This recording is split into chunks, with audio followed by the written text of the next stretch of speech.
Hello there, I wanted to talk about my cheese strat. So in here in general you need to start with Oracle on Heimerdinger and you need to have TP. You can do it on any lane, you can be top Heimer, mid, bot, it doesn't matter.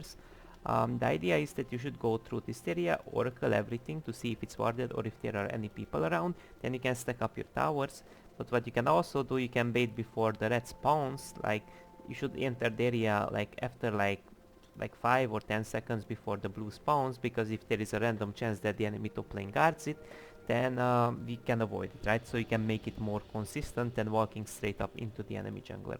Now when is this a good idea? Most of the times in lower ranks, the enemy jungler will start from the red side, depends where the enemy jungler starts from as well, because if the enemy jungler starts top side, like a Cartus, most of the times he starts from blue, then it might not be a good idea.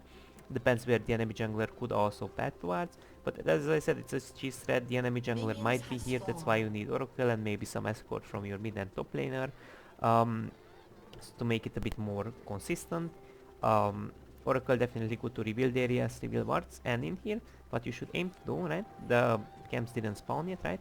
I placed them down preemptively, so it speeds up the clear speed, but you can play it out more consistently, of course. I even proc Oracle just to show off how to do it. And in here it's important for you to face tank it, because you won't die, so that's the important. You won't die, but the important thing is to keep your robots alive, right?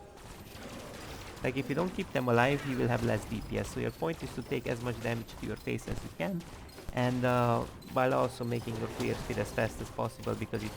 Now in here I had like 3 more robots in my pocket, so I could really easily allow 1 or 2 of them to die, because I can replace them eventually, so even if it dies to the blue, it's fine. And in here my robots are finishing it off. I'm autoing, I'm tanking, but it's best if you don't die. And in here I could ban just recal. I shouldn't even auto it or anything. From this point on the robots can finish off the Grom. And in here I should ban reset, so I get a faster recal. Maybe even at 400 the robots could ban finish it off. Maybe even at 400, right? Like 450, right? Which means now I can recal, and whether you are bot or top, it doesn't matter, because look at the wave state, right? You can like TP back to your lane. It doesn't matter which lane you are, right?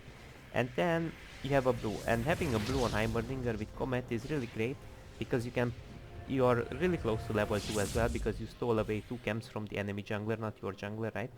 Um, and then you can spam your W as much as you want to with your Comet, mana flow, band proc, so you basically get level 2 in here from 1 minion.